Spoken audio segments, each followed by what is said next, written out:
And now, your Precision 18 forecast. News 18.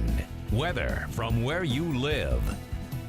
We continue to track that low pressure system as it supplies us with anywhere between 1 to 3 inches of accumulation throughout the viewing area. The low pressure, now centralized over parts of eastern Kentucky, will continue to sink further off to the east and southeast. The good news is the majority of the snow actually now coming to an end for the northwestern portion of the viewing area. Even Lafayette beginning to dry out here. We can get a better look at that snowfall with our Precision 18 radar. You can see the heaviest of which falling across parts of Montgomery, southern Tippecanoe, and even Clinton counties.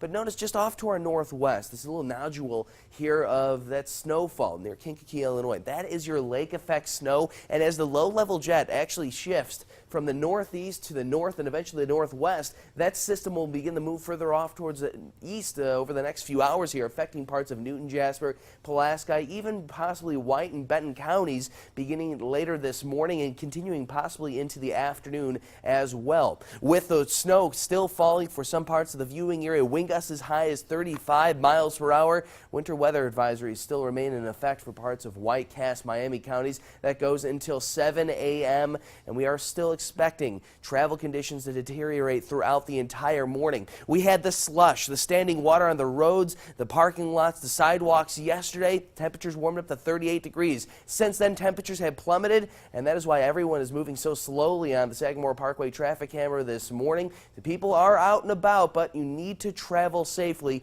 because roads are slick, and not to mention the snow already on top of that sheet of ice now that is the roadways throughout the viewing area. 12 degrees currently, winds from the northwest right around 10 miles per hour. The current wind chill in Lafayette right around 0. However, wind gusts as high as 35 miles per hour possibly could drop wind chills as low as negative 15 this morning. It's currently 14 degrees Fowler, 13 in Rossville, 14 Crawfordsville, 13 in Kokomo as you step out the door. Once you introduce those winds to the equation, well, things get a little bit cooler. -4, that's what it feels like in Crawfordsville right now. It feels like -2 Jamestown. Feels like -7 in Kokomo this morning. Our high-res futurecast actually showing much drier conditions. Still see plenty of cloud cover, but the majority of that snow moves southward.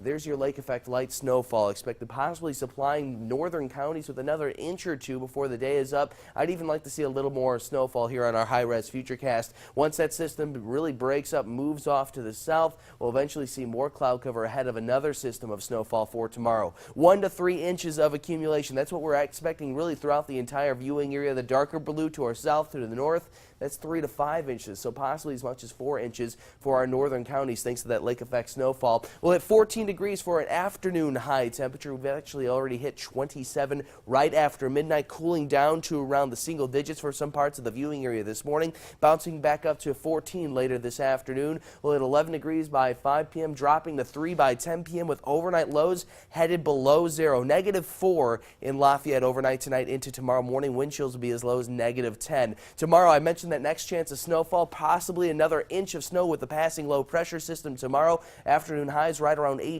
before we see overnight lows continue to be below 0. -3 Wednesday night, Thursday dropping to -7, finally warming up to around 19 degrees for Friday, mainly clear skies. For our next chance of snow arrives on Saturday afternoon and evening, 30 degrees your high temperature that day. Overnight lows Saturday night and Monday looking to be right around -5. So things are cooling off quite a bit once again, even after we see these below 0 temperatures over the next 3 nights. You know, and just driving to work this morning, I noticed just with that wind, that was really a big factor in almost zero visibility out there. Zero visibility, blowing, drifting snow on top of the ice that's already on the roadways. Just need to travel safely this morning. Allow yourself a few extra minutes to get to wherever you're headed this morning. All right, Cam, thanks very much.